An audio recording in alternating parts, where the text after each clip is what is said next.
പിതാവിന്റെയും പുത്രന്റെയും പരിശുദ്ധാത്മാവിന്റെയും നാമത്തിൽ ആമേൻ. അമ്മേ പരിശുദ്ധമേ, അമ്മേ പരിശുദ്ധമേ, ദൈവമാതാവേ, കൃപാസനത്തിലൂടെ ഞങ്ങൾക്കും ഞങ്ങളുടെ ദേശത്തിനും അമ്മ മധ്യസ്ഥം തേടി തന്ന എല്ലാ അനുഗ്രഹങ്ങൾക്കും കൃപകൾക്കും ഞങ്ങളിപ്പോൾ ഹൃദയം നിറഞ്ഞ നന്ദി പറയുന്നു. അമ്മേ പരിശുദ്ധമേ, അമ്മേ പരിശുദ്ധമേ, ദൈവമാതാവേ, 2004 ഡിസംബർ 7 തീയതി ഉച്ചകഴിഞ്ഞ് 2:30 കൃപാസനത്തിൽ സംഭവിച്ച അമ്മയുടെ പ്രത്യക്ഷപ്പെടലിനെ കുറിച്ച് തിരുസഭയ്ക്ക് സമർപ്പിച്ചിരിക്കുന്ന പഠനരേഖകളുടെ മേൽ സഭാത്മകമായ പഠനം ആരംഭിക്കുവാൻ ഞങ്ങൾ പ്രാർത്ഥിക്കുന്നു.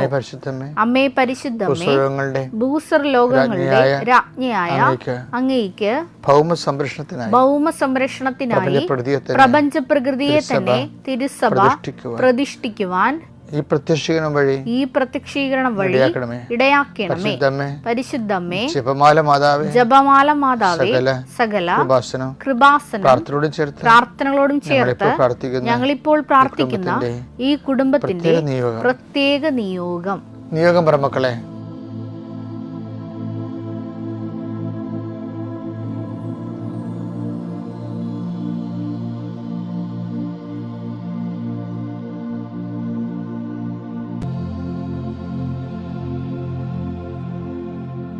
അമ്മയുടെ പ്രത്യക്ഷീകരണത്തിന്റെ ഈ അനുഗ്രഹവേളയിൽ ഞങ്ങൾക്ക് സാധിച്ചു തരുവാൻ കനിയണമേ. ആമേൻ. വിശ്വാസ പ്രമാണം. സർവശക്തനായ പിതാവും ആകാശത്തിന്റെയും ഭൂമിയുടെയും സൃഷ്ടാവുമായ ദൈവത്തിൽ ഞാൻ വിശ്വസിക്കുന്നു. അവിടുത്തെ ഏകപുത്രനും ഞങ്ങളുടെ കർത്താവുമായ ഈശോമിശിഹായിലും ഞാൻ വിശ്വസിക്കുന്നു. ഈ പുത്രൻ പരിശുദ്ധാത്മാവിനാൽ ഗർഭസ്ഥനായി കന്യകാമറിയത്തിൽ നിന്ന് പിറന്ന് പൊന്തിയോസ് പീലാത്തോസിന്റെ കാലത്ത് പീഡകൾ സഹിച്ച് കുരിശിൽ തറയ്ക്കപ്പെട്ട് മരിച്ച് അടക്കപ്പെട്ട് പാതാളങ്ങളിൽ ഇറങ്ങി മരിച്ചവരുടെ ഇടയിൽ നിന്ന് 3-ാം നാൾ ഉയർത്ത് സ്വർഗത്തിലേക്ക് എഴുന്നള്ളി സർവശക്തിയുള്ള പിതാവായ ദൈവത്തിന്റെ വലതുഭാഗത്തിരിക്കുന്നു. അവിടെ നിന്ന് ജീവിക്കുന്നവരെയും മരിച്ചവരെയും വിധിക്കുവാൻ വരുമെന്നും ഞാൻ വിശ്വസിക്കുന്നു. പരിശുദ്ധാത്മാവിലും ഞാൻ വിശ്വസിക്കുന്നു. വിശുദ്ധ കത്തോലിക്കാ സഭയിലും പുണ്യവാന്മാരുടെ ഐക്യത്തിലും പാപങ്ങളുടെ മോചനത്തിലും ശരീരത്തിന്റെ ഉയർപ്പിലും നിത്യമായ ജീവിതത്തിലും ഞാൻ വിശ്വസിക്കുന്നു. ആമേൻ. സുഖസ്ഥനായ ഞങ്ങളുടെ പിതാവേ, അങ്ങയുടെ നാമം പൂജിതമാകണമേ. അങ്ങയുടെ രാജ്യം വരണമേ. അങ്ങയുടെ തിരുമനസ് സ്വർഗത്തിലെ പോലെ ഭൂമിയിലും ആകണമേ. അന്നു വേണ്ടുന്ന ആഹാരം ഇന്ന് ഞങ്ങൾക്ക് തരണമേ. ഞങ്ങളോട് തെറ്റ് ചെയ്യുന്നവരോട് ഞങ്ങൾ ക്ഷമിക്കുന്നത് പോലെ ഞങ്ങളുടെ തെറ്റുകൾ ഞങ്ങളോടും ക്ഷമിക്കണമേ. ഞങ്ങളെ പ്രലോഭനത്തിൽ ഉൾപ്പെടുത്തരുതേ, തിന്മയിൽ ഞങ്ങൾ രക്ഷിക്കണമേ. ആമേൻ. നന്മ നിറഞ്ഞ മറിയമേ, സ്വസ്തി. കർത്താവ് അങ്ങയുടെ കൂടെ സ്ത്രീകളിൽ അങ്ങ് അനുഗ്രഹിക്കപ്പെട്ടവളാകുന്നു. അങ്ങയുടെ ഉദരത്തിൻ ഫലമായി ഈശോ അനുഗ്രഹിക്കപ്പെട്ടവനാകുന്നു. പരിശുദ്ധ മറിയമേ, തമ്പുരാന്റെ അമ്മേ, പാപികളായ ഞങ്ങൾക്ക് വേണ്ടി ഇപ്പോഴും ഞങ്ങളുടെ മരണസമയത്തും തമ്പുരാനോട് അപേക്ഷിക്കണമേ. ആമേൻ. എൻ്റെ കർത്താവിൻ്റെ ഉന്നതമായ നാമത്തിൽ നിങ്ങളുടെ വലത്തും ഇടത്തും വീട്ടിലും വഴിയിലും ജലത്തിലും കരയിലും മുകളിലും ഹൃദയത്തിലും കർത്താവിൻ്റെ ചൈതന്യം പ്രസരിക്കട്ടെ എന്ന് പ്രാർത്ഥിക്കുന്നു. ആത്മീയ തകർച്ചയുള്ളവരും പ്രാർത്ഥനയ്ക്ക് വിശ്വാസ തകർച്ച വന്നിട്ടുള്ളവരും അവർ കർത്താവ് വീണ്ടെടുക്കുന്നതിനായി പ്രാർത്ഥിക്കുന്നു. കേസുകൾ ഒന്നിനൊന്ന് നീണ്ടുപോവുകയും കേസുകൾ ജയിക്കുമ്പോഴും മറുപക്ഷം കൊണ്ടുപോയി വീണ്ടും അപ്പീലിന് പോവുകയും അങ്ങനെ കാണാത്ത കാരയ്ക്ക് കോടതിയിൽ വായിക്ക് കെട്ടിയിട്ടിരുന്ന ആൾക്കാർ വീണ്ടെടുക്കുന്നതിന് വേണ്ടി കർത്താവിൻ്റെ നാമത്തിൽ അവരെ ആശ്രയിച്ച് പ്രാർത്ഥിക്കുന്നു. നിങ്ങൾ അനുദപിക്കണമെന്ന് കർത്താവ് ആവശ്യപ്പെടുന്നു. അനുദപിച്ചുകൊണ്ട് കർത്താവിന് ബലം കൂട്ടണമെന്ന് കർത്താവ് ആവശ്യപ്പെടുന്നുണ്ട്. അതുകൊണ്ട് തന്നെ നിങ്ങൾ ദൈവത്തിൻ്റെ കോടതി ജയിക്കുന്നതിന് വേണ്ടിയുള്ള ശ്രമങ്ങൾ ഇന്ന് മുതൽ ആരംഭിക്കാൻ കർത്താവ് നിങ്ങളെ ആശീർവദിക്കട്ടെ. മുടി കൊഴിഞ്ഞു പോലെ കാണിക്കുന്നുണ്ട്. തലയോട്ടിലെ സിസ്റ്ററുകളുടെ ശരീരത്തിലെ അരിമ്പാറ മുതലായ അതുപോലെ തന്നെ സിസ്റ്റുകളെ സമർപ്പിച്ചുകൊണ്ട് പ്രാർത്ഥിക്കുന്നു. അതുപോലെ തന്നെ ഞരമ്പുകളുള്ള സിസ്റ്റുകൾ, അതുപോലെ തന്നെ തടസ്സങ്ങൾ, ഞരമ്പുകൾ വന്നിട്ടുള്ള മുഴകൾ, അലർജി രോഗങ്ങൾ, അസ്ഥി തേയ്മാനങ്ങൾ, ലിഗമെൻ്റ് പോയിട്ടുള്ള അവസ്ഥകൾ, സ്പോണ്ടിലോസിസ് രോഗികൾ, ഫിസ്റ്റുല രോഗികൾ, PCOD രോഗികൾ, അരസസ് രോഗികൾ കർത്താവിൻ്റെ നാമത്തിൽ ആശ്രയിക്കപ്പെടട്ടെ. എൻ്റെ കർത്താവിൻ്റെ ഉന്നതമായ നാമത്തിൽ സഭയുടെ അധികാരത്തിൽ കുരിശടയാളത്തിൽ ഇത് പ്രാർത്ഥിക്കുമ്പോൾ ആ രോഗമുള്ളിടത്ത് നിങ്ങൾ കൈകൾ വെച്ചുകൊണ്ട് ഉച്ചത സൂചിച്ചുകൊണ്ടിരിക്കട്ടെ. എൻ്റെ കർത്താവിനുമായ നാമത്തിൽ സഭയുടെ അധികാരത്തിൽ കുരിശിൻ്റെ അടയാളത്തിൽ ദൈവത്തിൻ്റെ ശക്തിയ മാരക രോഗങ്ങൾ, തീരാവ്യാധികൾ, കൃപാസനത്താരെ ജീവരുടെ പ്രത്യക്ഷയുടെ പരിശുദ്ധ അവരുടെ മാധ്യസ്ഥത്തിലെ തൊണ്ടയുടെ രോഗങ്ങളെ യേശുവിൻ നാമത്തിൽ പൂർണ്ണമായ സൗഖ്യം പ്രാപിക്കട്ടെ. വചനത്തിൻ്റെ ദീർഘകാലം ജീവിക്കാൻ വേണ്ടിയാണ് നമ്മൾ വചനം പാലിക്കണമെന്ന് ഇന്നലെ ഞാൻ പറഞ്ഞായിരുന്നു. ഫെബ്രുവരി 6:1. അതിനാൽ ക്രിസ്തുവിന്റെ വചനത്തിന്റെ പ്രഥമ പാഠങ്ങൾ പിന്നിട്ട് നമുക്ക് പക്വതയിലേക്ക് വളരാം. അപ്പൊ പ്രഥമ പാഠങ്ങളിൽ എന്ന് പറയുമ്പോൾ കുഞ്ഞുങ്ങൾക്ക് അതാണ് നേരത്തെ നമ്മൾ ഇന്നലെ കണ്ടത്. അദ്ദേഹത്തിന് 5:12 വയസ്സ് ഫെബ്രുവരി. ഇതിനകം നിങ്ങളെല്ലാവരും പ്രബോധകരാകേണ്ടിരുന്നവരാണ്. പക്ഷേ ദൈവവചനത്തിന്റെ പ്രഥമ പാഠങ്ങൾ പോലും നിങ്ങളെ വീണ്ടും പഠിപ്പിക്കാൻ ഒരാൾ ആവശ്യമായിരിക്കുന്നു. നിങ്ങൾക്ക് പാലാണ് ആവശ്യം, കട്ടിയുള്ള ഭക്ഷണമല്ല. പാലും കട്ടിയുള്ള ഭക്ഷണം രണ്ടാണ്. കട്ടിയുള്ള ഭക്ഷണം എന്ന് പറയുമ്പോഴല്ല, അതാണ് ജീവിതത്തിൽ നടപ്പിൽ വരുത്താൻ പ്രയാസമുള്ള വചനങ്ങളാണ്. അതാണ് കട്ടിയുള്ള ഭക്ഷണം. അപ്പോൾ ആ ഭക്ഷണം കഴിച്ചാൽ നമുക്ക് ബലമാകത്തുള്ളൂ. അല്ലെങ്കിൽ പാല് കുടിച്ചാൽ നമ്മൾ പാല് പോലെ ഇരിക്കും. നമുക്ക് പാല് കുടിച്ചു കഴിഞ്ഞാൽ ഉണ്ടല്ലോ, നമ്മൾ തളർന്ന് കുടിച്ച മടങ്ങി ഇരിക്കും.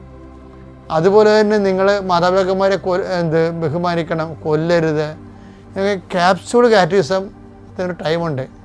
അത് കഴിഞ്ഞാൽ പിന്നീട് പിന്നെ നിങ്ങൾ മുതിർന്നതനുസരിച്ച് ഇതുപോലുള്ള വചനങ്ങൾ കേട്ട് അല്ലാതെ ഞങ്ങൾക്കെല്ലാം അറിയാം, ഞങ്ങൾ ഞായറാഴ്ച പള്ളിയിൽ പോകണമാണ്, ഞങ്ങൾക്ക് വീട്ടിൽ ജപമാല ഉണ്ട് എന്ന് പറഞ്ഞ് മസ്തി പിടിച്ചിരിക്കരുത്.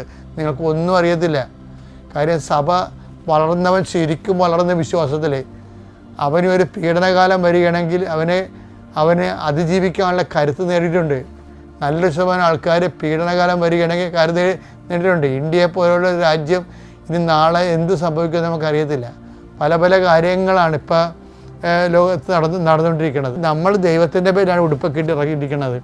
അപ്പോൾ ഇതൊക്കെയുള്ള സാഹചര്യങ്ങൾ നമുക്ക് അന്ന് മുതലേ ഉള്ളതാണ്. ഇതൊക്കെ ഇതിൻ്റെ അകത്ത് നമുക്ക് വേണ്ടി പറഞ്ഞിരിക്കുകയാണ് കർത്താവ്. അപ്പോൾ അതൊക്കെ എന്തിനാ സഭ പ്രാർത്ഥിക്കുവാനും ഇതുപോലെ ഹിമക്കരടി ഇടിച്ചറച്ച് അതിൻ്റെ ഇരയെടുക്കുന്ന പോലെ തന്നെ നമ്മുടെ കഠിനമായ സമയത്ത് നമ്മളെ നിലനിർത്താൻ വേണ്ടിയാണ്, നിങ്ങളെ ജീവൻ സംരക്ഷിക്കാൻ വേണ്ടിയാണ് എന്നെ കർത്താവ് ഇങ്ങോട്ട് അയച്ചതെന്നല്ലേ ജോസഫ് പറയണത്. കന്യാസിമാരെ ജയിലിലേക്ക് വിട്ടത് കേരളത്തിൻ്റെ ആത്മീയ ജീവൻ സംരക്ഷിക്കാനും കരുത്തുണ്ടാകാൻ വേണ്ടിയാണെന്ന് ഒന്ന് ചിന്തിച്ചു കഴിഞ്ഞാൽ ഇത് പ്രാർത്ഥനയുടെ കാലമാണ്, നിങ്ങൾക്ക് മനസ്സിലാകും. ഇനി വരാൻ പോകുന്നതിനേക്കാൾ ഭയാനകമായ പ്രാർത്ഥനയുടെ കാലമാണ്. ആദിമസഭയുടെ ചൈതന്യത്തിലേക്ക് നമ്മൾ തിരിച്ചു പോകും. അനുഗ്രഹിക്കട്ടെ. അനുഗ്രഹീതമായ ഈ ധന്യനിമിഷത്തിൽ അരുമനാഥൻ്റെ അളവറ്റ കൃപയാൽ ഇന്ന് ഈ ദിവ്യബലിക്ക് മുന്നിൽ എത്തിച്ചേരുവാനും പരിശുദ്ധ അമ്മയുടെ പ്രതിഷ്ഠീകരണത്തിൻ്റെ സാക്ഷ്യം പറയുവാനും എന്നെ അനുഗ്രഹിച്ച പരിശുദ്ധ അമ്മയ്ക്കും തിരുക്കുമാരനും കോടാനുകോടി നന്ദി പറഞ്ഞുകൊണ്ട് ഞാൻ തുടങ്ങട്ടെ. എൻ്റെ പേര് ചിഞ്ചു എന്നാണ്. ഞാൻ വയനാട് ജില്ലയിൽ നിന്നാണ് വരുന്നത്. ഞാനിവിടെ ഉടമ്പടി എടുക്കാനുണ്ടായ സാഹചര്യം, ഞാൻ പഠിച്ചത് diploma in shipping logistics and supply chain management ആണ്. അപ്പോൾ എൻ്റെ കൂടെ പഠിച്ച എൻ്റെ ഫ്രണ്ട്സ് ഒരു ഏജൻറ്റ് വഴി ഇങ്ങനെ ഓസ്ട്രേലിയയിലേക്ക് പോകുന്നതായിട്ട് പറഞ്ഞു. അവരങ്ങനെ പോവുകയും ചെയ്തു. അപ്പോൾ എന്നോട് പറഞ്ഞു, നിനക്ക് താല്പര്യമുണ്ടെങ്കിൽ നീ ആ ഏജൻറ്റുമായിട്ട് ബന്ധപ്പെട്ടാൽ മതി, നിനക്ക് താല്പര്യമുണ്ടെങ്കിൽ അവർ ശരിയാക്കി തരുമെന്ന് പറഞ്ഞു. അപ്പം ഞാനിത് എൻ്റെ വീട്ടുകാരോട് പറയുകയും അവർ പറഞ്ഞു, എന്നാൽ പിന്നെ നമുക്കൊന്ന് ആലോചിക്കാമെന്ന് പറഞ്ഞ് ഞാൻ ആ ഏജൻറ്റിനെ വിളിച്ചു. അവർ ശരിയാക്കി തരാമെന്ന് പറഞ്ഞു. അപ്പോഴും എനിക്ക് ഒറ്റയ്ക്ക് പോകാനുള്ളൊരു ഭയം കൊണ്ട് ഞാൻ എൻ്റെ കൂടെ പിടിച്ച വേറെ ഒരു ഫ്രണ്ടിനോടും പറഞ്ഞു, നീയും കൂടെ വരുവാണെങ്കിൽ എനിക്കൊരു ഉപകാരമായിരുന്നു എന്ന് പറഞ്ഞു. അപ്പോൾ അവൻ പറഞ്ഞു എനിക്ക് താല്പര്യമില്ലയെന്ന്. പിന്നെ ഞാൻ അവൻ്റെ അടുത്ത് പ്രഷർ കൊടുത്തിട്ട് പറഞ്ഞു, നമുക്ക് പോവാം, എന്തായാലും നമ്മുടെ ഫ്രണ്ട്സൊക്കെ അവിടെ ഉണ്ടല്ലോ, അപ്പോൾ എന്തായാലും അവർ പോയി രക്ഷപ്പെട്ടതല്ലേ, അപ്പം നമ്മൾക്കും പോയാൽ കുഴപ്പമൊന്നുമില്ല, നിൻ്റെ കടങ്ങളൊക്കെ മാറും, എൻ്റെയും കാര്യങ്ങളൊക്കെ ശരിയാവും എന്ന് പറഞ്ഞു. അങ്ങനെ അവൻ സമ്മതിക്കുകയുണ്ടായി. അങ്ങനെ ആ ഏജൻറ്റിന് ഓസ്ട്രേലിയ പോകുന്നതിന് വേണ്ടിയിട്ട് ഞങ്ങൾ രണ്ടുപേരും 8 ലക്ഷം രൂപ വെച്ച് കൊടുത്തു. ഇപ്പോൾ അത് കൊടുത്തിട്ട് ഇന്നേക്ക് 1.5 വർഷം കഴിഞ്ഞിട്ടും അതിനെക്കുറിച്ചൊരു എന്താ പറയുക, ഓരോരോ തടസ്സങ്ങൾ ഇങ്ങനെ വന്നുകൊണ്ടിരിക്കുകയാണ്. വിസേൻ്റെ കാര്യത്തിൽ നമ്മൾ പ്രതീക്ഷിക്കുന്ന രീതിയിൽ ഒന്നും നടക്കുന്നില്ല. നമുക്കപ്പോൾ നമ്മുടെ പ്രതീക്ഷ ഓരോന്നോരോന്നായിട്ട് പോകാൻ തുടങ്ങി. ഒരു 6 മാസം മുന്നേ ഞങ്ങളെ ഓസ്ട്രേലിയയിലേക്ക് കൊണ്ടുപോകാമെന്നും പറഞ്ഞിട്ട് ഇന്തോനേഷ്യയിലേക്ക് കൊണ്ടുപോയി. ഇന്തോനേഷ്യയിൽ വെച്ചിട്ടാണ് നമ്മളെപ്പോലെ തന്നെ അവർ പറഞ്ഞു വിട്ട ഒരു 2-3 ചെറുപ്പക്കാരുണ്ടായിരുന്നു. അവരുടെ കയ്യിലിരുന്ന ഒരു 25 ലക്ഷത്തിൻ്റെ ഡോളറും അതുപോലെ തന്നെ ട്രാവൽ കാർഡും സൗത്ത് ഇന്ത്യൻ ഫുഡ് മേടിച്ച് കൊടുക്കാമെന്നും പറഞ്ഞിട്ട് അവരിൽ നിന്ന് അവർ ഡയറക്റ്റ് അല്ല, അവർ വഴി വേറൊരു ഏജൻറ്റ് ഇവരിൽ നിന്ന് ഈ പൈസയൊക്കെ എടുത്തിട്ട് പോവുകയുണ്ടായി. അപ്പോൾ പിന്നെ നമ്മുടെ ഏജൻറ്റിന് പിന്നീട് നമ്മുടെ കാര്യങ്ങൾ ആ ഏജൻറ്റിനെ ഏൽപ്പിക്കാനുള്ളൊരു ധൈര്യം ഇല്ലായ്മ വന്നു. നമുക്കുടെ പ്രതീക്ഷയൊക്കെ അവിടെ പിന്നെ സൗത്ത് ഇന്ത്യൻ ഫുഡ് കൊടുക്കാമെന്ന് പറഞ്ഞിട്ട് അവരെന്താ ചെയ്തത്? അവർ സൗത്ത് ഇന്ത്യൻ ഫുഡിൽ ഒരു പൊടി കലർത്തി കൊടുക്കുകയാണ് ചെയ്തത്. അന്ന് രാത്രി ആ കുട്ടികളുടെ ഒപ്പം കിടന്നുറങ്ങി. പിറ്റേ ദിവസം രാവിലെ അയാൾ ഇവരെ ഉണരുന്നതിന് മുന്നേ അയാൾ എണീച്ച് പോയി കഴിഞ്ഞിട്ട് അയാൾ എവിടെയോ നിന്നിട്ട് തിരിച്ച് ഇവരെ വിളിച്ച് കോൺടാക്ട് ചെയ്തിട്ട് പറഞ്ഞു, നിങ്ങളുടെ ക്യാഷൊക്കെ ഞാൻ എടുത്തിട്ടുണ്ട് എന്ന് ഈ കുട്ടികളെ വിളിച്ച് പറയുകയും ചെയ്തു. എന്നിട്ട് പറഞ്ഞു അതെല്ലാം ലിൻസിൻ്റെ അടുത്തുനിന്ന് മേടിച്ചോളാനും പറഞ്ഞു. പക്ഷേ ഇതൊന്നും ലിൻസൺ ചേട്ടൻ്റെ അടുത്ത് ചോദിച്ചപ്പോൾ അവർക്ക് ഇതിനെക്കുറിച്ചൊന്നും ഒരു അറിവുമില്ല. അവർ ശരിക്കും നിരപരാധിയാണ്. ഒരുപാട് സ്ട്രഗിൾ ചെയ്യേണ്ടി വന്നു ആ ചേട്ടനും ആ ഫാമിലിയും ഒക്കെ. അറിയാതെയാണെങ്കിലും ആ ചേട്ടൻ്റെ പേര് എൻ്റെ വായിൽ നിന്ന് വന്നു പോയി. ആരും അവരെ തെറ്റിദ്ധരിക്കരുത്. ഞങ്ങൾ പോകുന്ന ഏജൻറ്റ് എന്താ പറയുക, സത്യസന്ധമായിട്ടുള്ളൊരു ഏജൻറ്റാണ്. അവർ മനഃപൂർവ്വമല്ല, ഞങ്ങളുടെ കാര്യത്തിൽ അറിയാതെ അവർക്ക് വന്നുപോയ ഒരു കയ്യബദ്ധമാണ്. പിന്നെ അപ്പോൾ അങ്ങനെ ഞങ്ങൾ ബുദ്ധിമുട്ടി ഇങ്ങനെ ഒരുപാട് സങ്കടപ്പെട്ട് ഇന്തോനേഷ്യയിൽ നിന്ന് തിരിച്ചു വന്നു. 1 മാസം ഞങ്ങൾ ഇന്തോനേഷ്യയിൽ ഉണ്ടായിരുന്നു. അതുവരെയുള്ള ഞങ്ങളുടെ ഫുഡും അക്കോമഡേഷനൊക്കെ ഞങ്ങളുടെ ഏജൻറ്റ് തന്നെയാണ് ഞങ്ങളെ നോക്കിക്കൊണ്ടിരുന്നത്. അത് കഴിഞ്ഞ് ഞങ്ങളെ തിരിച്ച് അവർ നാട്ടിൽ വരുത്തി കഴിഞ്ഞിട്ട് ഞങ്ങളോട് പറഞ്ഞു, വിത്തിൻ 1 മന്തിനുള്ളിൽ നിങ്ങളുടെ കാര്യങ്ങളെല്ലാം റെഡിയാക്കി തരാമെന്ന് പറഞ്ഞു. അപ്പോഴും ഞങ്ങൾക്കൊരു പ്രതീക്ഷയുണ്ട്, 1 മാസമല്ലേ, അപ്പോൾ നാട്ടിൽ വന്ന കാര്യം ആരോടും പറയണ്ട, ബന്ധുക്കളോടൊക്കെ പറഞ്ഞിട്ടല്ലേ പോയത് ഓസ്ട്രേലിയയിലേക്ക് പോവാന്ന്. അപ്പോൾ ഇനി തിരിച്ചു വന്നു എന്ന് പറയുമ്പോൾ അതൊരു നാണക്കേട് പോലെ. അപ്പോൾ വിചാരിച്ചു എന്നാൽ ബന്ധുക്കളെ ആരെയും അറിയിക്കണ്ട, പെട്ടെന്ന് തന്നെ റെഡിയാവും, തിരിച്ചു പോവാലോ എന്നുള്ള പ്രതീക്ഷയോടുകൂടി വീട്ടിലെ ബന്ധുക്കളെ ആരെയും അറിയിച്ചില്ല, നാട്ടുകാരെ അറിയിച്ചില്ല, ആരെയും അറിയിച്ചില്ല. അങ്ങനെ ഞങ്ങൾ ഇന്ന് ശരിയാവും നാളെ ശരിയാവും എന്ന് ഓർത്തിരുന്നു. പക്ഷേ ഓരോ മാസം അങ്ങനെ പോകുന്നതല്ലാണ്ട് ഞങ്ങളുടെ കാര്യത്തിൽ ഒരു ഇമ്പ്രൂവ്മെൻറ്റും ഉണ്ടായില്ല. അതിൻ്റെ ഇടയ്ക്ക് എൻ്റെ വീട്ടിൽ വിരുന്നുകാർ വരും. എൻ്റെ ഒരു ജോയിൻറ്റ് ഫാമിലിയാണ്. ഞങ്ങൾ 8 കുടുംബങ്ങളുണ്ട്. ഞങ്ങളുടെ തറവാട്ടിൽ ചാച്ചനും അമ്മച്ചിയൊക്കെ ഉള്ളതുകൊണ്ട് ഒരുപാട് ബന്ധുക്കൾ ഇങ്ങനെ വന്നു പോയിക്കൊണ്ടിരിക്കും. അവർ സുഖമില്ലാണ്ടിരിക്കുന്ന ചാച്ചനും അമ്മച്ചിയാണ്. 90ഉം 92 വയസ്സാണ് അവർക്കുള്ളത്. അപ്പോൾ അവരെ കാണാൻ വേണ്ടിയിട്ട് ഒരുപാട് ബന്ധുക്കളൊക്കെ ഇങ്ങനെ വന്നുകൊണ്ടിരിക്കും. ആ സമയത്തൊക്കെ ബന്ധുക്കൾ വന്നത് നമ്മളെ അറിയിച്ചിട്ടായിരിക്കില്ലല്ലോ. ആ സമയത്ത് ഞാനോ ഓടി ഒരു റൂമിൽ ഒളിച്ചിരിക്കും. ചിലപ്പോൾ എനിക്ക് ശക്തമായിട്ട് ചുമ വരും, തുമ്മാൻ വരും. അപ്പോൾ ഒക്കെ ഞാൻ എന്താ ചെയ്യുക, എനിക്ക് പറ്റുന്നില്ല, എനിക്ക് ഒന്നും ചെയ്യാൻ പറ്റാത്തൊരവസ്ഥ. ഒളിച്ചിരിക്കുക എന്ന് പറഞ്ഞാൽ എല്ലാവരും കേൾക്കുമ്പോൾ സിമ്പിളായിട്ട് തോന്നും. പക്ഷേ എല്ലാവരും വീട്ടിൽ വന്നിരിക്കുമ്പോൾ നമുക്കൊന്ന് തുമ്മാൻ വരുന്നൊരു സാഹചര്യവും ചുമയ്ക്കാൻ വരുന്നൊരു സാഹചര്യമൊക്കെ ഞാൻ പില്ലോൻ്റെ അടുത്ത് എൻ്റെ മുഖം അമർത്തി വെച്ചിട്ട് ഞാൻ കടിച്ചു പിടിച്ചിരുന്നിട്ടുണ്ട്. അതിൻ്റെ ഇടയ്ക്ക് കുറേ ടൈമൊക്കെ എടുത്തിട്ട് ചിലവർ വീട്ടിൽ നിന്ന് പോകുന്ന സമയമുണ്ട്. അപ്പോൾ എൻ്റെ മക്കൾ പുറകെ ജനൽ കേക്കട വന്നിട്ട് അമ്മയ്ക്ക് വിശക്കുന്നുണ്ടോ, ഫുഡ് വേണോന്നൊക്കെ ചോദിച്ച് അവർ തട്ടും. അപ്പം ഞാൻ പറയും, മക്കൾ അവർ പോയി കഴിഞ്ഞിട്ട് വിളിച്ചാൽ മതി, ഇപ്പോൾ തട്ടുമ്പോൾ അവർ കേൾക്കും, ജനലിൽ തട്ടല്ലേ എന്ന് പറഞ്ഞ് ഞാൻ അവരെ പറഞ്ഞു വിടും. പിന്നെ കുറേ കാലം കഴിഞ്ഞപ്പോൾ കുറേ പേരൊക്കെ അറിയാൻ തുടങ്ങി. അപ്പോൾ എൻ്റെ വീട്ടിലുള്ളവർ, ഞാനൊഴിച്ച് എൻ്റെ വീട്ടിലുള്ള എല്ലാവരും കുറേ പരിഹാസങ്ങൾ കേൾക്കേണ്ടി വന്നു, സഹിക്കേണ്ടി വന്നു. എൻ്റെ ഹസ്ബൻഡിൻ്റെ മമ്മി പലയിടത്തും ഒറ്റപ്പെടേണ്ടി വന്നു. പപ്പയ്ക്കൊക്കെ പുറത്തിറങ്ങാൻ നേരത്ത് ഭയങ്കര വിഷമം ഉണ്ടായിരുന്നു. ആൾക്കാർ അവൾ വന്നോ എന്നൊക്കെ ചോദിക്കുമ്പം കള്ളം പറഞ്ഞ് എല്ലാവരുടെ അടുത്തും ഇങ്ങനെ കള്ളം പറയേണ്ട ഒരു സാഹചര്യം ഇല്ല, വന്നിട്ടില്ല എന്ന് പറയുമ്പോഴും വീട്ടിലുണ്ട്. അപ്പോൾ എല്ലാവരുടെ അടുത്ത് ഇങ്ങനെ കള്ളം പറയേണ്ട ഒരു സാഹചര്യമായിരുന്നു വീട്ടിലെല്ലാവർക്കും, ഞാൻ കാരണം. അപ്പോൾ മാനസികമായിട്ട് എനിക്കത് ഭയങ്കരമായിട്ട് വിഷമം വരുന്നൊരു കാര്യമായിരുന്നു. അപ്പോൾ ഞാനിങ്ങനെ ഒരു ദിവസം എൻ്റെ ഹസ്ബൻഡിൻ്റെ പപ്പയുടെ പെങ്ങളുടെ വീട്ടിൽ പോയി. അപ്പോൾ ആൻറ്റി പറഞ്ഞു, ഇങ്ങനെ ഒരു കൃപാസനം പള്ളിയുണ്ട്, ആലപ്പുഴയാണ് കൃപാസനം പള്ളി ഉള്ളത്, നീ അവിടെ ഒന്ന് പോയി പ്രാർത്ഥിക്കുക, എല്ലാം ശരിയാവും എന്ന് പറഞ്ഞു. അപ്പോൾ എൻ്റെ മനസ്സിൽ ഞാൻ പറഞ്ഞു, ആൻറ്റി ഞാൻ പോവാം എന്ന് പറഞ്ഞെങ്കിലും എനിക്കറിയായിരുന്നു എനിക്കൊരിക്കലും പോകാൻ പറ്റില്ല. കാരണം ആലപ്പുഴയല്ലേ, വയനാട് നിന്ന് എന്തായാലും അത് പോസിബിൾ അല്ല, എന്നെ കൊണ്ടുപോകില്ല എന്ന് തന്നെ ഞാൻ മനസ്സിൽ ഉറപ്പിച്ചു. പിന്നെ ആൻറ്റി തന്ന പത്രം ഞാൻ വായിച്ചു, വീട്ടിലിരുന്ന് വായിച്ചു. അതിൻ്റെ അന്ന് രാത്രി ഞാൻ കിടക്കാൻ നേരത്തെ എൻ്റെ ഹസ്ബൻഡിനോട് പറഞ്ഞു, ആൻറ്റി ഇങ്ങനെ പറഞ്ഞിട്ടുണ്ട്, ഇങ്ങനെ ഒരു കൃപാസനം പള്ളിയുണ്ട്, നമുക്കൊന്ന് പോയാലോ എന്ന് ചോദിച്ചു. അപ്പോൾ എൻ്റെ അടുത്ത് പെട്ടെന്ന് തന്നെ പറഞ്ഞു, പോവാം, നമുക്ക് കുഴപ്പമില്ല, നോക്കാമെന്ന് പറഞ്ഞു. അധികം വൈകാതെ തന്നെ എന്നെ ഇവിടേക്ക് കൊണ്ടുവരാൻ ആൾ വില്ലിങ്ങായി.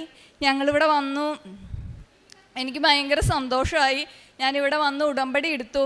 ഉടമ്പടി എടുത്തതിൽ 6 കാര്യങ്ങളാണ് ഞാൻ വെച്ചത്. ഫസ്റ്റ് ഞാൻ വെച്ചത്, എനിക്ക് എൻ്റെ കൂടെ ഞാൻ കാരണം വരാനൊരുങ്ങിയ എൻ്റെ സുഹൃത്ത് അർജുനും അതുപോലെ എനിക്കും ഒരു ജോലി ഓസ്ട്രേലിയയിൽ റെഡിയാക്കി തന്നു. അത് നവംബർ 25 എനിക്ക് അതിനുള്ളൊരു ഉത്തരം കിട്ടണം എന്നാണ് ഞാൻ പറഞ്ഞത്. കാരണം അർജുൻ്റെ ഫാമിലി ഞാനുമായിട്ട് നല്ല അറ്റാച്ച്മെൻ്റാണ്. പക്ഷെ ഇങ്ങനൊരു കാര്യം വന്നപ്പോൾ മനസ്സുകൊണ്ട് അവരെന്നോട് പറഞ്ഞില്ലെങ്കിലും ആ കുട്ടി കാരണമാണല്ലോ എന്നൊരു ഇതുണ്ടാവും ആർക്കാണെങ്കിലും. അപ്പോൾ ഞാൻ അവനും കൂടെയും വെച്ചിട്ട് പ്രാർത്ഥിച്ചു. അങ്ങനെ കറക്റ്റ് 24-ാം തീയതി, നവംബർ 24-ാം തീയതി എനിക്ക് VFS വന്നു. ഓസ്ട്രേലിയക്കല്ല, ഫ്രാൻസിലേക്കാണ് വന്നത്. അപ്പോൾ എനിക്കിങ്ങനെ VFS വന്നപ്പോൾ ഞാൻ അർജുനെ വിളിച്ചിട്ട് പറഞ്ഞു, എടാ ഞാൻ പറഞ്ഞില്ലേ ഞാനിങ്ങനെ ഒരു പള്ളിയിൽ പോയിട്ടുണ്ടായിരുന്നു എന്ന്, നിനക്ക് റെഡിയാവും. അപ്പോൾ അവൻ എന്നെ കളിയാക്കിയിട്ട് പറഞ്ഞു, നീ ഓസ്ട്രേലിയക്കല്ലേ പറഞ്ഞത്, ഇപ്പോൾ കിട്ടിയേക്കുന്നത് ഫ്രാൻസിലേക്കല്ലേ, അതൊന്നും മാതാവിൻ്റെ ഇതൊന്നും അല്ല, ഫ്രാൻസിലേക്കല്ലേ കിട്ടിയത്, അപ്പോൾ ഓസ്ട്രേലിയക്കാണെങ്കിൽ ഞാൻ വിശ്വസിച്ചേനേന്ന് പറഞ്ഞു. അപ്പം ഞാൻ മാതാവിനോട് ഡയറക്റ്റ് ഇങ്ങനെ ചോദിച്ചില്ലെങ്കിലും എൻ്റെ ഉള്ളിൻ്റെ ഉള്ളിൽ ഒരു ഇത് അറിയാതെ വന്നു പെട്ടതാണോ അതെയോ മാതാവ് തന്നെ എനിക്ക് തന്നതാണോ എന്ന് എൻ്റെ ഉള്ളിലുണ്ട്. ഞാനിങ്ങനെ മാതാവിനോട് പരാതിയൊന്നും പറയുന്നില്ല, പക്ഷെ എൻ്റെ മനസ്സിൽ അതിങ്ങനെ ഉണ്ടായിരുന്നു. അപ്പോൾ മിനിഞ്ഞാന്ന് എനിക്കൊരു വചനം അതിന് ഉത്തരമായിട്ട് ഞാൻ ഇങ്ങോട്ട് വരുന്നതിൻ്റെ 2 ദിവസം മുന്നേ എനിക്ക് വേഴ്സ് ഓഫ് ദി ഡേ തന്നത് എന്താണെന്ന് വെച്ച് കഴിഞ്ഞിട്ടുണ്ടെങ്കിൽ, നീ നടക്കേണ്ടുന്ന വഴിയിൽ നിന്നെ കാക്കേണ്ടതിനും ഞാൻ നിശ്ചയിക്കപ്പെട്ടിരിക്കുന്ന സ്ഥലത്തേക്ക് നിന്നെ കൂട്ടിക്കൊണ്ടുപോകുന്നതിനും നിനക്ക് മുന്നേ ഒരു ദൂതനെ ഞാൻ അയച്ചിട്ടുണ്ടെന്നാണ്. അവിടെ ദൈവമാണ് നിശ്ചയിച്ചിട്ടുള്ളത് ഞാൻ ഏത് രാജ്യത്തിലേക്ക് പോകണമെന്ന്. അവിടെ തിരുകുമാരൻ പറഞ്ഞ രാജ്യത്തേക്ക് പോകാൻ ഞാൻ സന്തോഷവതിയാണ്. എന്നിലുള്ള ഡൗട്ടൊക്കെ അതോടുകൂടി ക്ലിയറായി. ഇത് ദൈവവും മാതാവും പരിശുദ്ധ അമ്മയും എനിക്ക് തന്ന ഒരു എന്താ പറയുക ക്രിസ്മസ് ഗിഫ്റ്റാണ്. അതിന് ഞാൻ പരിശുദ്ധ അമ്മയോടും ദേവകുമാരനോടും നന്ദി പറയുന്നു. അതുപോലെ തന്നെ എൻ്റെ കല്യാണം കഴിഞ്ഞിട്ട് 12 വർഷമായി. എനിക്ക് 2 മക്കളുണ്ട്. 7th-ലും 4th-ലുമാണ് പഠിക്കുന്നത്. അപ്പോൾ ഞങ്ങൾ ലവ് മാരേജ് ആയിരുന്നു. അപ്പോൾ കല്യാണം കഴിഞ്ഞൊരു 6 മാസം ഇത്രയും സന്തോഷവതിയായിട്ടുള്ളൊരു കുട്ടി ഈ ലോകത്തുണ്ടാവില്ല. കാരണം ഞാൻ എൻ്റെ ഫാമിലിയിൽ ഭയങ്കര ഹാപ്പി ആയിരുന്നു. അതുകൊണ്ട് തന്നെ എൻ്റെ വീട് എറണാകുളമാണ്, ആളുടെ വീട് വയനാടാണ്. അപ്പോൾ ആ 2 സ്ഥലങ്ങളും തമ്മിലുള്ളൊരു വ്യത്യാസം നിങ്ങൾക്ക് മനസ്സിലാവും. ഞാനിങ്ങനെ അടുത്തടുത്ത വീട്ടുകളിൽ എൻ്റെ കൂട്ടുകാരുടെ ഒപ്പവും അതുപോലെ നിറയെ ഫ്രണ്ട്സും ഒരു വലിയ ലോകത്തിൽ നിന്ന് വന്നിട്ട് പെട്ടെന്ന് ഇങ്ങനെ എന്താ പറയുക 1 ഏക്കർ കഴിഞ്ഞിട്ടായിരിക്കും അടുത്ത് ഒരു വീടുണ്ടാവുക. അപ്പം അങ്ങനെ ആരും ഇല്ലാത്തൊരു സ്ഥലത്തേക്ക് ചെന്ന് പെട്ടപ്പം എനിക്കതൊന്നും ഒരിക്കലും അഡ്ജസ്റ്റ് ചെയ്യാൻ പറ്റില്ല എന്ന് ഞാൻ വിചാരിച്ചു. പക്ഷേ ആ കുടുംബത്തിലെ എല്ലാവരും എന്നെ നല്ല സ്നേഹത്തോടു കൂടി തന്നെയാണ്, അവിടുത്തെ കുട്ടികളെ പോലെ തന്നെയാണ് എന്നെ നോക്കിയത്. ഒരു 6 മാസം കഴിഞ്ഞപ്പോൾ ഞങ്ങൾക്കിടയിൽ എന്താ സംഭവിച്ചതെന്ന് എനിക്കറിയത്തില്ല. ഞങ്ങൾക്കിടയിൽ മാനസികമായിട്ട് അപ്പ എന്നിൽ നിന്ന് അകലാൻ തുടങ്ങി. ഞാൻ അപ്പായി എന്നാണ് വിളിക്കുന്നത്. അപ്പം അതെന്നെ ഭയങ്കരമായിട്ട് തകർത്തു. ഞാൻ പറഞ്ഞ് മനസ്സിലാക്കാൻ ശ്രമിച്ചിട്ട് ആൾക്കത് ഉൾക്കൊള്ളാൻ പറ്റുന്നില്ല. അപ്പം ഞാൻ ആഗ്രഹിക്കുന്നത് ഒരുപാട് പണമോ അല്ലെങ്കിൽ എനിക്ക് ഭക്ഷണം മേടിച്ച് തരുമോ വസ്ത്രം മേടിച്ച് തരുമോ ഒന്നുമല്ല, ആളുടെ കെയറിങ്ങും സ്നേഹവും മാത്രം തന്നെയാണ്. അപ്പം അത് കിട്ടാതായപ്പോൾ അതെൻ്റെ മനസ്സിലൊരു നീറ്റലായിട്ട് എന്നെ ഇങ്ങനെ കിടക്കുന്നുണ്ടായിരുന്നു. എനിക്ക് എങ്ങനെ പറയണമെന്ന് എനിക്കറിയില്ല. എന്നിൽ ഒരുപാട് കുറ്റങ്ങളുണ്ട്, അത് ശരിയാണ്. എൻ്റെ വീട്ടിലെ ഇളയതായിരുന്നു. ഞാൻ നല്ലൊരു മടിച്ചിയാണ്. രാവിലെയൊക്കെ എനിക്ക് നല്ല മടിയുള്ള കൂട്ടത്തിൽ തന്നെയാണ്. ആൾക്ക് അങ്ങനെ നേരത്തെ എണീച്ച് എല്ലാ പണികളും ചെയ്യുന്ന ആ ഒരു കൺസെപ്റ്റാണ് ആളുടെ. അപ്പം ആളെ ഒരിക്കലും കുറ്റം പറയുന്നതല്ല കേട്ടോ. കാരണം ഒരു രീതിയിലും ഒരു ദുശീലം ഇല്ലാത്ത ഒരാളാണ്. അതായത് ഒരു വെള്ളമടിക്കോ സിഗരറ്റ് വലിക്കോ ഇപ്പം ആരുടെ അടുത്ത് പരിചയപ്പെട്ടാലും അവർക്കൊക്കെ ഭയങ്കരമായിട്ട് ഇഷ്ടപ്പെടുന്ന ഒരു ക്യാരക്ടറാണ്. എൻ്റെ വീട്ടിൽ ചെന്നാൽ എന്നേക്കാളും ഇഷ്ടം അവർക്ക് ആളെ ആയിരിക്കും. കാരണം അത്രയ്ക്ക് സ്നേഹവും നല്ല സ്വഭാവമുള്ള ഒരാളാണ്. പിന്നെ എന്താണ് എന്നോട് മാത്രം ഇങ്ങനെയെന്ന് എനിക്ക് എത്ര ചോദിച്ചിട്ട് മനസ്സിലാവുന്നുണ്ടായിരുന്നില്ല. ഉടമ്പടിയിൽ ഞാൻ 2ാമത് വെച്ച കാര്യം, എൻ്റെ മാതാവെ ആ വ്യക്തിക്ക് എൻ്റെ ജീവിത പങ്കാളിക്ക് എന്നോട് എന്തെങ്കിലും ഒരു സ്നേഹവും ഇഷ്ടമുണ്ടെങ്കിൽ അതെനിക്ക് പ്രകടമായിട്ട് തന്നെ കാണിച്ചു തരണം, എനിക്കത് മനസ്സിലാക്കാൻ പറ്റണം. എനിക്ക് മനസ്സിലാവാൻ പറ്റുന്നില്ല, ആൾ ഉള്ളിൽ വെച്ചോണ്ട് നടക്കുന്നതാണോ എന്ന് എനിക്കറിയില്ല, പക്ഷെ അതെനിക്ക് മനസ്സിലാക്കാൻ പറ്റുന്നുണ്ടായിരുന്നില്ല. അപ്പോൾ ഇവിടെ നിന്ന് ഉടമ്പടി ഇറങ്ങിയ ആ നിമിഷം മുതൽ ആളുടെ ആ ഇഷ്ടം എനിക്ക് ഫീൽ ചെയ്യാൻ തുടങ്ങി. എനിക്ക് നല്ല രീതിയിൽ ഫീൽ ചെയ്യാൻ തുടങ്ങി. സാധാരണ ഞാൻ യാത്രയൊക്കെ പോകുമ്പോൾ ടയേർഡാകുമ്പോൾ ആളുടെ തോളത്ത് ഇങ്ങനെ ഒന്ന് തലവെച്ച് അങ്ങനെ തട്ടി മാറ്റും. കൈ പിടിച്ച് നടക്കാനൊക്കെ എനിക്ക് ഭയങ്കര ഇഷ്ടമാണ്. പക്ഷെ ആൾ സ്പീഡിന് വേഗത്തിൽ നടക്കും. അപ്പം ഇവിടെ നിന്ന് ഇറങ്ങിയ സമയം മുതൽ ആളെൻ്റെ കൈ കോർത്ത് പിടിച്ചു. അതുപോലെ ട്രെയിനിൽ കിടന്ന സമയത്ത് ഞാൻ ടയേർഡായിട്ടിരിക്കും. അപ്പോൾ ആളുടെ മടിയിൽ എന്നെ കിടത്തി ഒരു ക്ലോത്ത് വെച്ച് എന്നെ പുതപ്പിച്ചു. അതൊക്കെ എനിക്ക് ഭയങ്കര സന്തോഷം തോന്നി. അവിടെ നിന്ന് ഈ നിമിഷം വരെ എന്നെ ഭയങ്കര കെയറിങ്ങും ഞാൻ അന്ന് അനുഭവിച്ച എൻ്റെ ഇരട്ടിയായിട്ടുള്ള സ്നേഹമാണ് ആളിൽ നിന്ന് എനിക്ക് അനുഭവിക്കാൻ കഴിയുന്നത്. അതുകൊണ്ട് ഇപ്പോൾ പ്രാർത്ഥിക്കുന്നത് അതെന്നും എനിക്ക് നിലനിർത്തി തരണേ എൻ്റെ മാതാവേന്ന് മാത്രമാണ്. അതുപോലെ മൂന്നാമത്തെ സാക്ഷ്യം എന്താണെന്ന് വെച്ച് കഴിഞ്ഞിട്ടുണ്ടെങ്കിൽ, എൻ്റെ മോള് 7ാം ക്ലാസ്സിലാണ് പഠിക്കുന്നത്. അവൾ പരീക്ഷയ്ക്ക് പോയിട്ട് വരണ സമയത്ത് നമ്മുടെ അധികം വീടുകളൊന്നും ഇല്ലാത്തൊരു സ്ഥലമാണ്. അപ്പോൾ സ്കൂൾ ബസ് ഇറങ്ങി കുറച്ചിങ്ങോട്ട് നടക്കണം. നടക്കുന്ന ടൈമിൽ അവൾ പറഞ്ഞു, അമ്മേ അടുത്ത പറമ്പിൽ നിന്ന് കുറേ പട്ടികൾ എൻ്റെ അടുത്തേക്ക് ഓടി വന്നു, എനിക്ക് എന്താ ചെയ്യേണ്ടതെന്ന് അറിയാൻ പറ്റുന്നില്ല. അപ്പം ഞാൻ പേടിച്ചിങ്ങനെ നിൽക്കുന്ന സമയത്ത് കടിച്ചു എന്ന് വരുന്ന അവസ്ഥയിൽ നിന്ന് പട്ടികളെല്ലാം തിരിഞ്ഞോടി. ഞാൻ നോക്കുമ്പോൾ മാതാവ് എൻ്റെ മുന്നിൽ ചിരിച്ചുകൊണ്ട് വന്ന് നിൽക്കുന്നതായിട്ട് ഞാൻ കണ്ടു എന്ന് അവൾ വീട്ടിൽ വന്ന് പറഞ്ഞു. അത് കേട്ടപ്പോൾ എനിക്ക് ഭയങ്കര സന്തോഷമുണ്ടായി. ഇവൾ പരീക്ഷയ്ക്ക് പോകുന്ന സമയത്ത് എൻ്റെ അച്ഛൻ വെഞ്ചരിച്ച് എന്ന കാശ് രൂപ ഞാൻ അവളുടെ കഴുത്തിലിട്ട് കൊടുത്തിട്ടുണ്ടായിരുന്നു. അതുപോലെ പോകുന്ന ടൈമിൽ പ്രതിഷ്ഠീകരണ പ്രാർത്ഥനയും വിശ്വാസ പ്രമാണവും ചൊല്ലി സ്വർഗസ്ഥനായ പിതാവേ നന്മ നിറഞ്ഞ മറിയാമേയും ഒരു കുർബാനയും കണ്ടിട്ടാണ് ഞാൻ എൻ്റെ മക്കളെ സ്കൂളിലേക്ക് വിടുന്നത് പരീക്ഷയുടെ സമയത്ത്. പിന്നെ പ്രേക്ഷിത പ്രവർത്തനങ്ങൾ എന്ന് വെച്ച് കഴിഞ്ഞിട്ടുണ്ടെങ്കിൽ, ഞാൻ വിചാരിച്ചത് ഞാനൊരു ദുഷ്ടപ്രവൃത്തിയൊന്നും ചെയ്യുന്നില്ല, പിന്നെ എന്നിൽ വലിയ പാപങ്ങളൊന്നുമില്ല, ഞാനും ആരോടും എല്ലാവരും സ്നേഹിക്കാനുള്ളൊരു മനസ്സുണ്ട്. എനിക്ക് ആകെ എൻ്റെ ഒരു ക്യാരക്ടറിലെ ഒരു ഫോൾട്ട് എന്ന് പറഞ്ഞു കഴിഞ്ഞിട്ട് നല്ല മടിച്ചായിരുന്നു, പണിയെടുക്കാനൊക്കെ നല്ല മടിയായിരുന്നു. അത് മാത്രമാണ് ഞാൻ തിങ്ക് ചെയ്തപ്പോൾ കിട്ടിയ ആകെയുള്ളൊരു കുറ്റം. പക്ഷേ എങ്കിൽ എനിക്ക് കുറേ കാര്യങ്ങളിൽ കുറേയൊക്കെ എന്താ പറയുക ചീത്ത സ്വഭാവങ്ങളുണ്ടായിരുന്നു. അതായത് നല്ല അറപ്പുള്ള വ്യക്തിയാണ് ഞാൻ. അപ്പോൾ ഇതിൻ്റെ ഈ ഉടമ്പടി എടുത്തതിൻ്റെ ഭാഗമായിട്ട് ഓൾഡ് ഏജ് ഹോമിൽ ഇങ്ങനെ അവരെ നോക്കാൻ വേണ്ടിയിട്ട് ഞാൻ എൻ്റെ വീട്ടുകാരോട് ചോദിച്ചപ്പോൾ അവരെന്നോട് പറഞ്ഞു, നീ പോയിക്കോ, ആരും ഒരു കുഴപ്പവും പറഞ്ഞില്ല. ഞാൻ പോയി കഴിഞ്ഞപ്പോൾ ഞാൻ ചിന്തിക്കുകയാണ്, ഇവരൊക്കെ ഇങ്ങനെ ബെഡിടം പേഷ്യൻ്റാണ്, അതുപോലെ എന്താ പറയുക മൂത്രത്തിൻ്റെ മണവും അവർ യൂറിൻ പാസ് ചെയ്യുന്ന ഭയങ്കര മണവും, അതുപോലെ തന്നെ ഈ വെരിക്കോസ് വെയിനൊക്കെ വന്ന് കാലൊക്കെ പൊട്ടി അളിഞ്ഞിരിക്കുകയാണ്. അപ്പോൾ ഇതൊക്കെ കണ്ടു കഴിഞ്ഞിട്ട് ഞാൻ എങ്ങനെ ഭക്ഷണം കഴിക്കും, ഇതോർത്തിട്ട് ഞാൻ ഇങ്ങനെ ഇരിക്കുക. അപ്പോൾ ആദ്യത്തെ ദിവസം ഞാൻ അവരുടെ അടുത്ത് പോയി സംസാരിച്ചു, അവരുടെ അടുത്ത് വർത്താനമൊക്കെ പറഞ്ഞു. പിന്നെ എനിക്കറിയില്ല എവിടെ നിന്നാണ് എൻ്റെ ആർപ്പ് മാറിയെന്നൊന്നും എനിക്കറിയത്തില്ല. അവർക്ക് ചോറ് വാരി കൊടുക്കാനും അവരെ കുളിപ്പിക്കാനും, അവിടെ 23 ആൾക്കാരാണ് ഉണ്ടായിരുന്നത്, വയ്യാത്ത അമ്മച്ചിമാർ. അവരെ എല്ലാവരെയും നോക്കാൻ എനിക്ക് പറ്റി. ഞാൻ 2 ആഴ്ചയോളം അവിടെ ഉണ്ടായിരുന്നു. വളരെ ഹാപ്പി ആയിട്ട് അവരുടെ കൂടെ അവരെ ശുശ്രൂഷിക്കാൻ എനിക്ക് പറ്റി. അവിടെ ഒരു അമ്മച്ചിയുണ്ട്, 2 അമ്മച്ചിമാരുണ്ട്. ഒന്ന് മുസ്ലിമാണ്, ബീവി എന്നാണ് വിളിക്കുന്നത്. ബീവി കസേരയിൽ അവർ ഇങ്ങനെ കിടക്കും, ഏത് സമയം കിടക്കുന്നത് കൊണ്ട് അവരെ കസേരയിൽ ഇരുത്തും. രാവിലെ പിടിച്ചിരുത്തിയാൽ വൈകുന്നേരം വരെ ഇങ്ങനെ ഇരുത്തും. അപ്പം എനിക്കത് കാണുമ്പോൾ ഭയങ്കര സങ്കടം. അതുപോലെ തന്നെ മേരിയമ്മേനെ അതുപോലെ ഇവരിങ്ങനെ കസേരയിൽ ഇരുത്തും. അപ്പം ഞാൻ രാവിലെ വരുമ്പോൾ കസേരയിൽ ഉണ്ടാവും, ഞാൻ വൈകുന്നേരം വരുമ്പോഴും അവർ കസേരയിൽ അങ്ങനെ ഇരിക്കുന്നുണ്ടാവും. ഒരു 7 മണിയാവും അവരെ പിടിച്ച് കിടത്തണമെങ്കിൽ. അപ്പോൾ ആ 2 പേരും, ബീവിയുടെ ക്യാരക്ടർ എങ്ങനെയാണെന്ന് വെച്ചിട്ടുണ്ടെങ്കിൽ നല്ലതായിട്ട് വഴക്ക് പറയും, ബീവിനെ നോക്കാൻ ചെല്ലുന്നവരെ നുള്ളും ഉപദ്രവിക്കും ഒക്കെ ചെയ്യും. പക്ഷെ ഞാൻ അവിടെ നിന്ന ടൈമിൽ മേരിയമ്മയ്ക്കും ബീവിക്കും ഞാനാണ് ഫുഡ് കൊടുത്തുകൊണ്ടിരുന്നത്. അപ്പോൾ എന്നെ ഇതുവരെയായിട്ടും ചീത്തയായിട്ട് ഒരു വാക്ക് പോലും പറഞ്ഞിട്ടില്ല. എന്നോട് ഭയങ്കര സ്നേഹമായിരുന്നു. ഞാൻ കൊടുക്കുന്ന ഭക്ഷണമൊക്കെ അവർ കഴിക്കും. മേരിയമ്മയ്ക്കാണെങ്കിൽ വെള്ളം കുടിക്കൂല, വെള്ളം കൊടുക്കാൻ നേരത്തെ ഇറക്കാണ്ട് ഇവിടെ ഇങ്ങനെ വെക്കുമ്പോൾ സിസ്റ്റേഴ്സൊക്കെ വന്നിട്ട് ഇങ്ങനെ മൂക്കിൽ പിടിച്ച് ശ്വാസം കിട്ടാണ്ട് വരുമ്പോൾ ഇറക്കുമല്ലോ.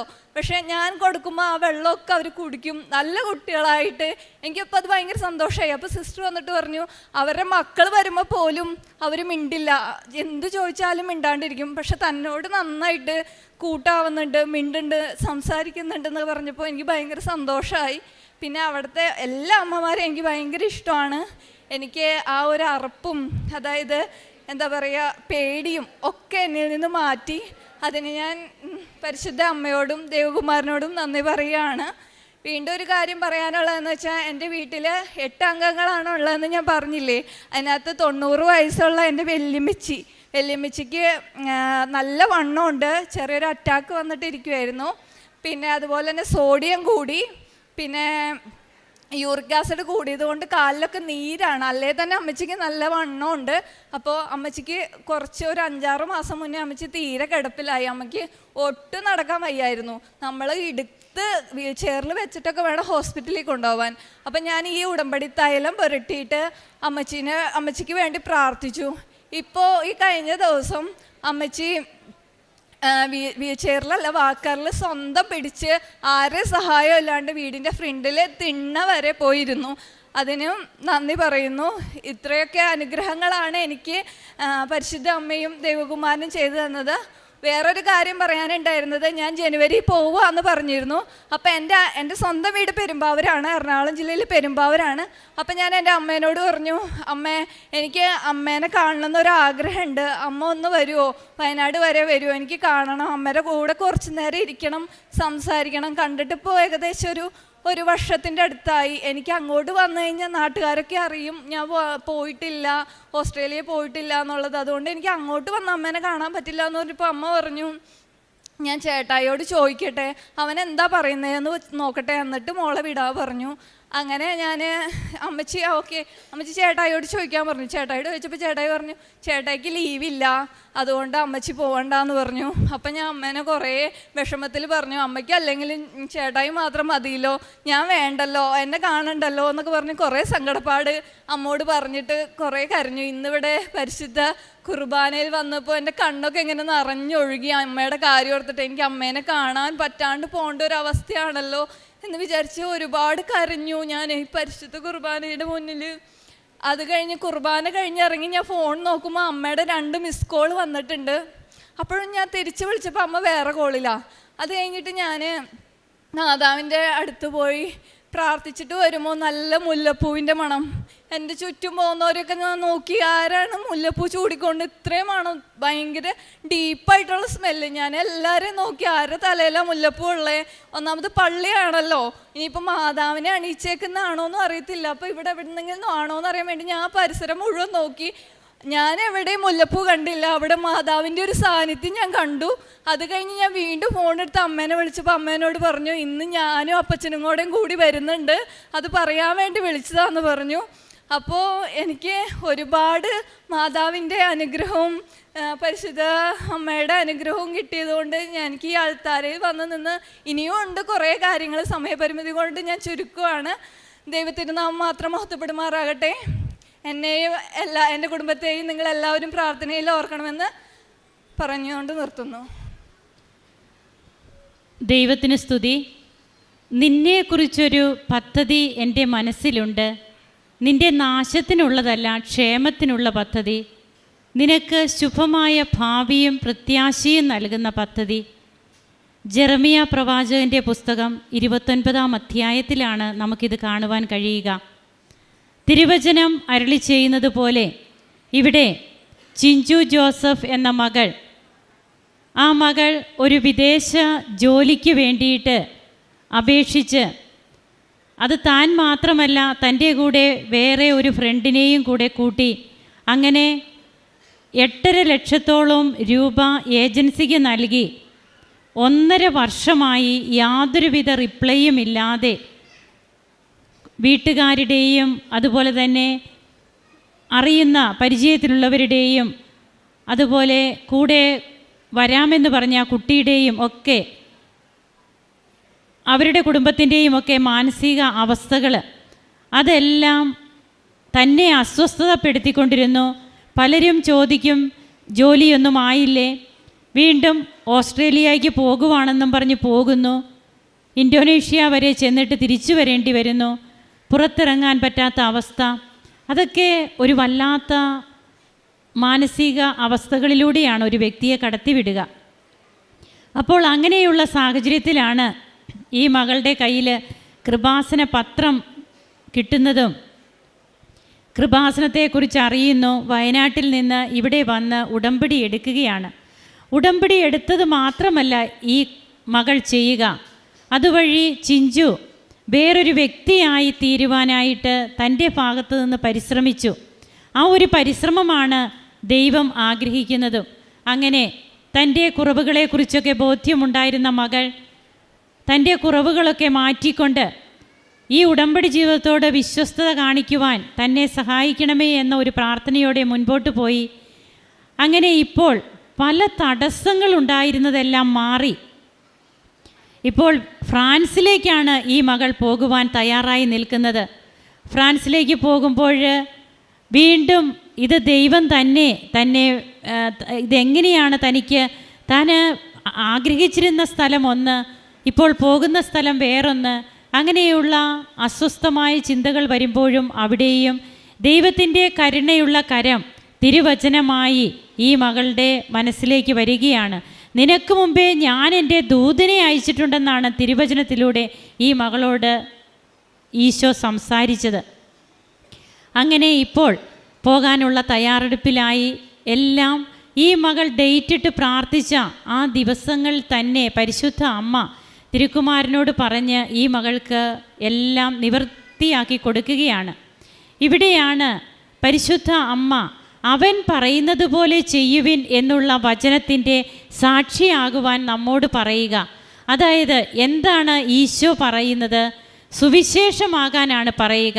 ഇവിടെ ഈ മകൾ പറയുകയുണ്ടായി, അടുത്തുള്ള ഓൾഡ് ഏജ് ഹോമിൽ പോയി അവിടെയുള്ള വാർദ്ധക്യസഹജമായ രോഗത്താൽ അതുപോലെ മറ്റ് പലവിധ അസ്വസ്ഥതകളാൽ ആരുമില്ലാത്ത രീതിയിൽ കിടക്കുന്ന മക്കളെ ഈ മകൾ പോയി പരിചരിച്ചു. അത് ഉടമ്പടി പറയുന്നത് പോലെയല്ല, അതിനേക്കാൾ കൂടുതലായി നിന്നോട് ഉടുപ്പ് ചോദിക്കുന്നവന് നീ മേലങ്കി കൂടെ കൊടുക്കുക എന്നാണ് ഈശോ തിരുവചനത്തിലൂടെ നമ്മോട് പറയുക. അതാണ് ഈ മകൾ ഇവിടെ ചെയ്തത്. 2 ആഴ്ചയോളം സ്വന്തം വീട്ടുകാരുടെ അനുമതിയോടെ ഈ മകൾ പകൽ സമയം അവിടെ പോയി അവരെ ശുശ്രൂഷിക്കുന്നു. അങ്ങനെ വേറിട്ടൊരു വഴിയാണ് ഈ മകൾ ഉടമ്പടിയിലൂടെ ചെയ്യുന്നത്, നമുക്കെല്ലാവർക്കും കാണിച്ചു തരുന്നത്. അപ്പോൾ ഇങ്ങനെയുള്ള ജോലികളൊക്കെ ചെയ്ത് തന്നെ ഒന്ന് വേറൊരു വ്യക്തിയാക്കുവാനായിട്ട് ഈ മകൾ ശ്രമിച്ചപ്പോൾ ദൈവം പരിശുദ്ധ അമ്മ തൻ്റെ തിരുക്കുമാരനോട് പറഞ്ഞ്, അവർക്ക് വീഞ്ഞില്ല എന്ന് പറയുന്ന അമ്മ ഈ മകളുടെ കാര്യത്തിൽ, മോനെ അവളുടെ ജോലിയുടെ കാര്യത്തിൽ നീ ശ്രദ്ധിക്കണമെന്ന് പറഞ്ഞാൽ പിന്നെ എങ്ങനെയാണ് ഈശോയ്ക്ക് അത് ചെയ്യാതിരിക്കാൻ പറ്റുക? അപ്പോൾ ഇങ്ങനെ തൻ്റെ ജീവിതം വിശുദ്ധീകരിച്ചത് വഴി ഈ മകൾ കൃപകൾ നേടുകയാണ്. കുടുംബത്തിലേക്ക് അനുഗ്രഹങ്ങൾ വർഷിക്കപ്പെടുകയാണ്. ജീവിത പങ്കാളി ഈ മകളെ ഒത്തിരി സ്നേഹിക്കുകയാണ്. അതുപോലെ തന്നെ മാതാവിൻ്റെ സാന്നിധ്യം, പരിശുദ്ധ അമ്മയുടെ കാശരൂപവും ഉടമ്പടി കാശരൂപം ഇട്ടുകൊടുത്താണ് തൻ്റെ മകളെ സ്കൂളിലേക്ക് വിട്ടത്. ആ മകളെ, അതായത് നായ്ക്കൾ ആക്രമിക്കാൻ വരുമ്പോൾ ഈ പരിശുദ്ധ അമ്മയുടെ സാന്നിധ്യം ആ കുഞ്ഞിന് വെളിപ്പെട്ട് കിട്ടുകയാണ്. അങ്ങനെ ആ നായ്ക്കളുടെ ആക്രമണത്തിൽ നിന്നും ആ കുട്ടി രക്ഷപ്പെടുന്നു. അതുപോലെ വല്യമ്മച്ചിയുടെ കാര്യം പറഞ്ഞു. ഉടമ്പടി തൈലം പൂശി പ്രാർത്ഥിച്ചതിൻ്റെ ഫലമായിട്ട് വല്യമ്മച്ചി ഇപ്പോൾ സ്വയമായി എഴുന്നേറ്റ് നടക്കുവാൻ തുടങ്ങിയെന്ന് 90 വയസ്സുള്ള വല്യമ്മച്ചി. അപ്പോൾ ഇങ്ങനെ ഓരോ രീതിയിലും ഇന്ന് ഇവിടെ ഈ മകൾ വന്നപ്പോൾ മാതാവിൻ്റെ സാന്നിധ്യം ഈ മകൾക്ക് അനുഭവപ്പെട്ടു. അങ്ങനെ ഒത്തിരിയേറെ അനുഗ്രഹങ്ങളും കൃപകളുമാണ് ഉടമ്പടി എടുത്തത് വഴി ചിഞ്ചുവിന് ലഭിക്കുന്നത്. അപ്പോൾ ഇത്രയേറെ അനുഗ്രഹങ്ങൾ കിട്ടി. ഇന്ന് ഇവിടെ വന്ന് അമ്മയുടെ തിരുസന്നിധിയിൽ വന്ന് ഇതെല്ലാം സാക്ഷ്യമായി പറഞ്ഞ് അനേകരെ ഈശോയിലേക്ക് അടുപ്പിക്കുവാൻ ഒരു കാരണമായി തീർന്ന ചിഞ്ചുവിനെയും കുടുംബത്തെയും സമർപ്പിച്ച് നമുക്കും പ്രാർത്ഥിക്കാം. നമുക്ക് കൈയടിച്ച് ഈശോയെ മഹത്വപ്പെടുത്താം. യേശുവേ നന്ദി, യേശുവേ സ്തുതി, യേശുവേ ആരാധന.